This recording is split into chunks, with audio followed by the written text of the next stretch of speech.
In this video that you see here, I'm going to talk about my initial impressions and driving experience of the 2022 Toyota Tundra Crewmax in the limited trim that you see right here. This is a two-wheel drive version.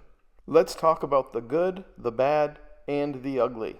If you enjoy this video, feel free to hit like and subscribe. If you don't enjoy it, feel free to hit dislike, and feel free to comment as you see appropriate. I love to hear feedback. It lets me know what people might be interested in the future.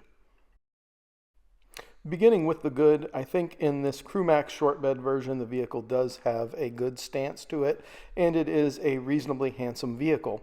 I do not like the particularly long nose, but we'll come to that at a later point.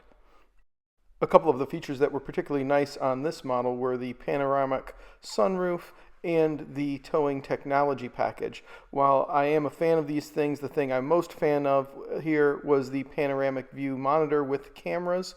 That was very nice. All the camera views were great. Of course, this is something that has been done in the GMCs for quite some time, and Ford and Ram are doing similar things. As the hybrid model has not been released yet, you do get the underseat storage below the rear seat in this model. It's a shame that that will be going away as placement for the battery, as it is a nice touch and an improvement over the previous generation as far as storage goes.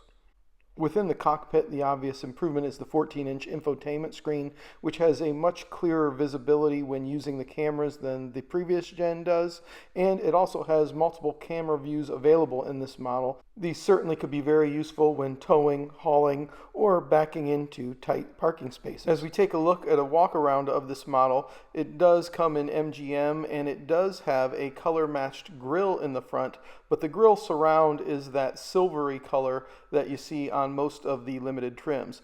You can almost imagine how much nicer this would look if that whole thing was magnetic gray metallic. But the color-matched grille does leave an overall good impression. That does it for the good. Let's go ahead and move over to the bad, beginning first with just the overall drive experience. To start with, I didn't like the V6 twin turbo at all. I didn't like its response, and I didn't like its feel from the accelerator. When I was driving and accelerating, I could definitively feel when the turbos were kicked in, and it was almost all the time. It was only when I was cruising that the turbos weren't engaged. For all the power and torque that the engine has, I would say that it really feels quite constrained and isn't nearly the enjoyable driving experience of the linear acceleration in my second generation Tundra. Another disappointing aspect of the driving experience is the electronic steering.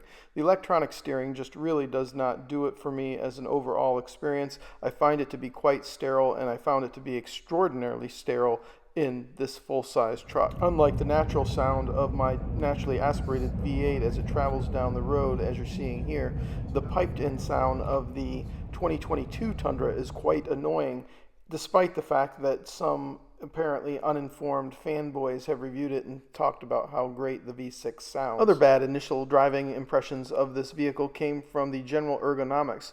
That front nose is huge, and it's a lot to see over. It reminds me of my dad's 1984 Lincoln Town Car. It's so big. Additionally, in the cockpit, there are still too many buttons hidden by the steering wheel and or your knees. Specifically, the trailer brake controller, which is a safety item, should be in a more obvious place, easier to reach than where it is currently located, which is on the lower right driver's dash below the steering wheel and likely the driver's knees as well.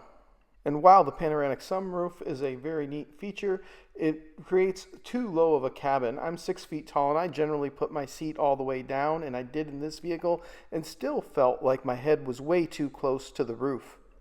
And yes, the cabin is definitively smaller. The back seat is definitively smaller. Could you fit an adult back there in the Crewmax? Yes, you could, but you definitely would not want to go on a long trip. When I was putting my seat into the position that I would drive at right here, my knees were up against the back of the seat when I went in there and got in as a 6-foot adult. And now let's get to the ugly as we look at this 2022 parked next to my 2018 right there.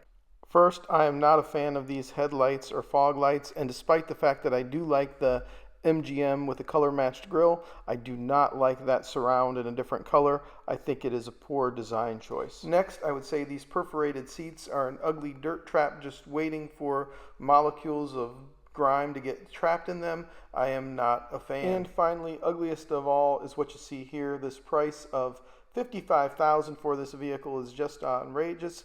And then to add insult to injury, why the dealership here has added the standard $5,000 dealer markup for the market adjustment. So there you have it, the good, the bad, and the ugly from my initial drive with the 2022 Toyota Tundra Crewmax in this limited trim that you see here. Let me know what you think.